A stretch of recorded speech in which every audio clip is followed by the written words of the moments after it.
Hi, my name is Hardik and I'm making this video for all my friends who are looking to start their own business, all my friends who are already doing their business and are looking to grow.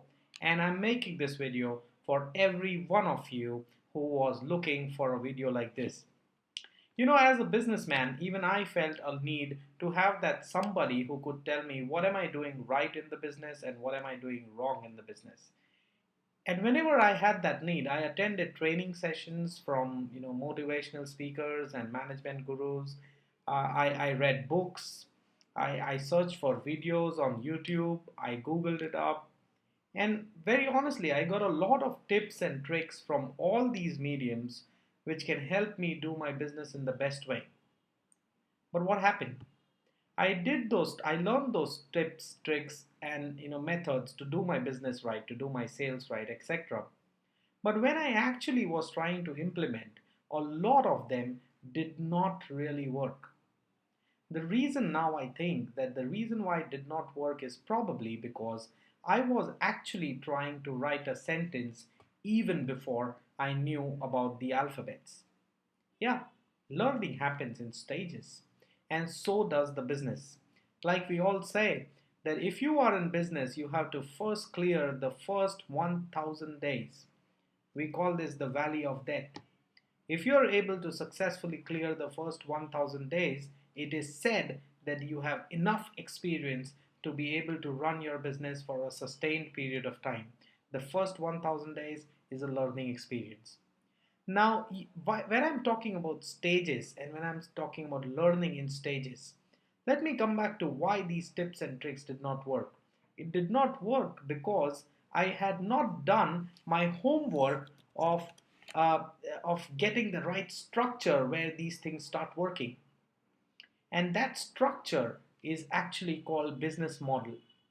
If I don't have the right structure, no matter what kind of ladder I put against it, I'm not going to be successful.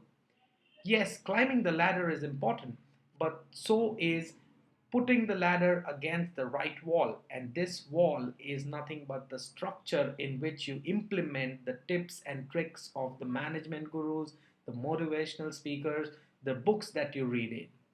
This structure, like I mentioned, is called the business model. The business model has 9 steps. First, you have to identify the customer segment. Customer segment means who exactly you want to sell. Do you want to sell it to doctors? Do you want to sell it to insurance agents? Do you want to sell it to engineers? Do you want to sell it to CXOs? Who do you really want to sell it to? Most often than not, people say, I want to sell it to everybody, and that's the big mistake. The more specific you become, the more better it will be for you to do your business and the more scalable it will become. I would touch upon this point of customer segment in my next video, so keep watching. The second step that you have on the business model is once you identify the specific niche of customers that you want to really serve, what do you have to offer to them? Are you a software company? Are you a garment manufacturing company? What do you want to offer to this particular customer segment?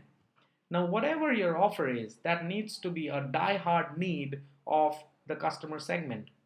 The more they need it, the more they know they need it, the easier it is to scale up and the faster you will grow in your business.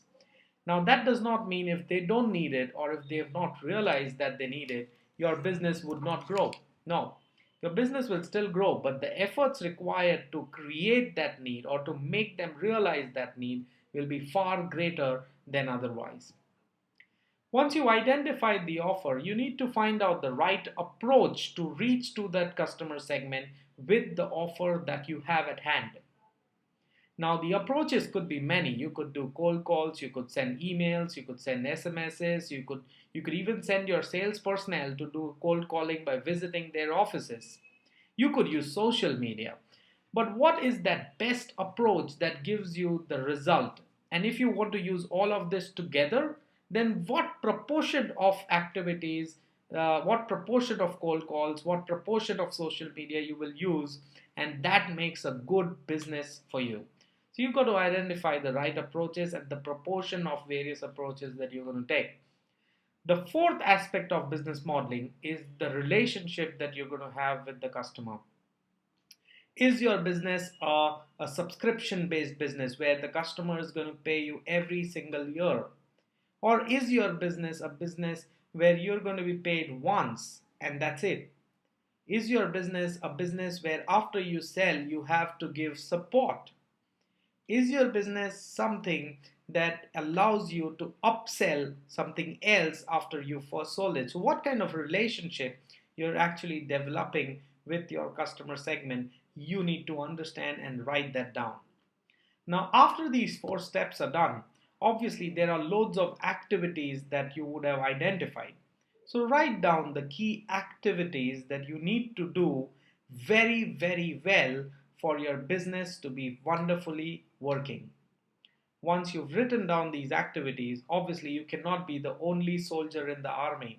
So you need to have more people. And with the people, you also need to have resources to make sure that the people are able to generate what they want, which means you need to have the right people. So write down people resource requirements. And then to facilitate them, you need to have computers, internet, printers, you need to have your brochures. So what kind of resources really you will need to be able to do your business well? Once you've identified that, the next thing on the business model that you need to identify is who are your channel partners. Now, channel partners can be partners who provide you your IT infrastructure. Partners could be people who actually provide you with people resources. Partners could be your CAs. Anybody who is not in your company but is required to ensure that your company runs smoothly is your partner. Identify the number of partners, the kind of partners, and the profile of partners that you would like to work with. Now, after you've done all of this, I'll repeat once again.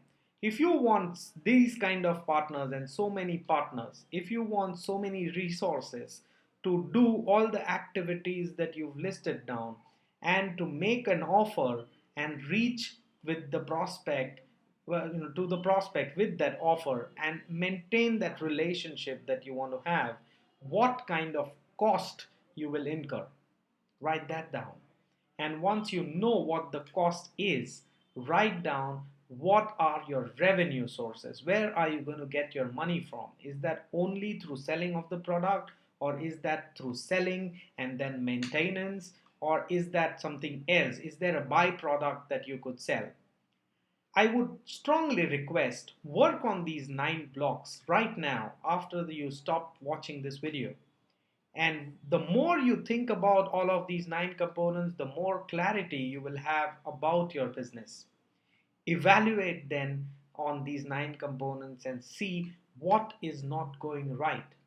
And once you set that right, you will be ready to implement the tips and tricks that the management gurus talk about.